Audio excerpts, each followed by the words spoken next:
Hi friends, எல்லாருக்கும் வணக்கம். இன்றைக்கி ஒரு டேஸ்ட் அண்ட் ஹெல்த்தியான சிம்பிள் சாலட் ரெசிபி எப்படி பண்ணுறதுன்னு பார்க்கலாம். ரொம்ப டேஸ்ட்டாகவும் ஹெல்த்தியாகவும் இருக்கும். சேம் டைம் ரொம்ப ஈஸியாக சிம்பிளாக செஞ்சிடலாம். இதுக்கு தேவையான பொருட்கள் என்னென்னு பார்த்துக்கலாம். கொஞ்சமாக தேங்காய், ஃப்ரெஷ்ஷாக கட் பண்ணி எடுத்த தேங்காய் இருந்தால் ரொம்ப நல்லாயிருக்கும். கொஞ்சம் தேங்காயும் ஒரு 3-4 வெள்ளரிக்காய், நாட்டு வெள்ளரிக்காய் கிடச்சிது, அதை எடுத்து வச்சுருக்கேன். சின்ன சின்ன வெள்ளரிக்காய் தான்.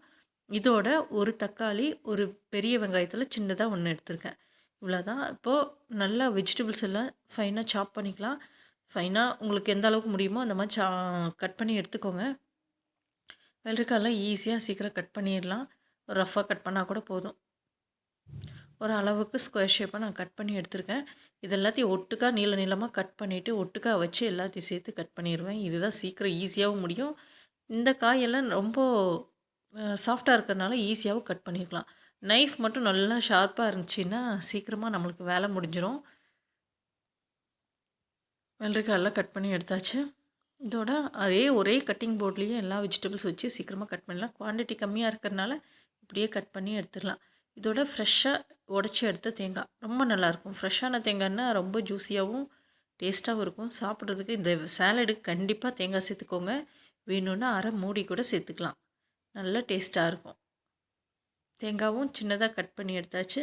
இதோட ஒரு பெரிய வெங்காயம் சின்ன சின்ன சைஸில் இருக்கிறது ஒன்று எடுத்துருக்கேன். உங்களுக்கு வேணும்னா பெருசாக கூட எடுத்துக்கலாம். அந்த வெங்காயத்தையும் சின்ன சின்னதாக கட் பண்ணி எடுத்துக்கலாம். இதோட தக்காளி மேலே இருக்கிற அந்த முனையை மட்டும் நம்ம கட் பண்ணி எடுத்துட்டு ஃபைனாக கட் பண்ணி எடுத்துக்கலாம்.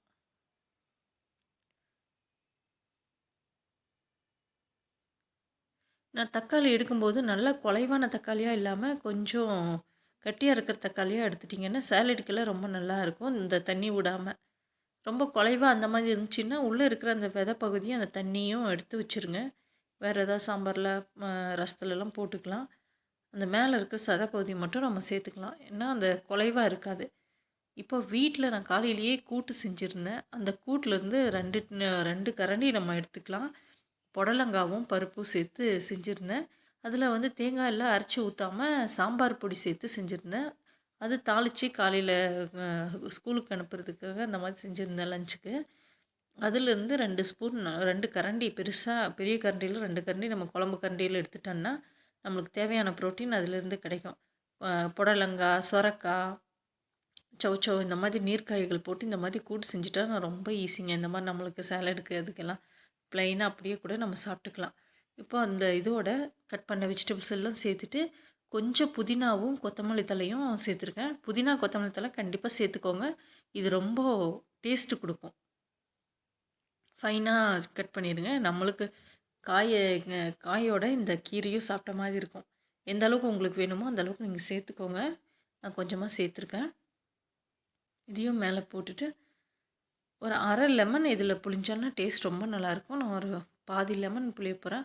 இந்த கொட்டையெல்லாம் உள்ளே உழுகாமல் கொட்டையெல்லாம் ஃபஸ்ட்டே நம்ம எடுத்துடலாம். எடுத்துட்டு இந்த சாலடில் நம்ம நல்லா எல்லா இடத்துலையும் படுற மாதிரி இந்த ஜூஸை நம்ம புளிஞ்சு விட்டுடலாம்.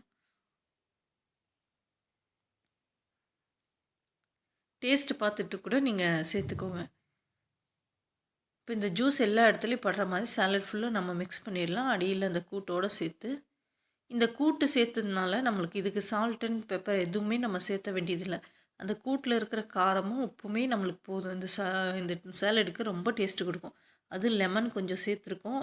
இந்த வெங்காயம், இந்த வெஜிடபிள்ஸ் எல்லாம் சாப்பிடும்போது ரொம்ப க்ரன்ச்சியாக நல்லாயிருக்கும்.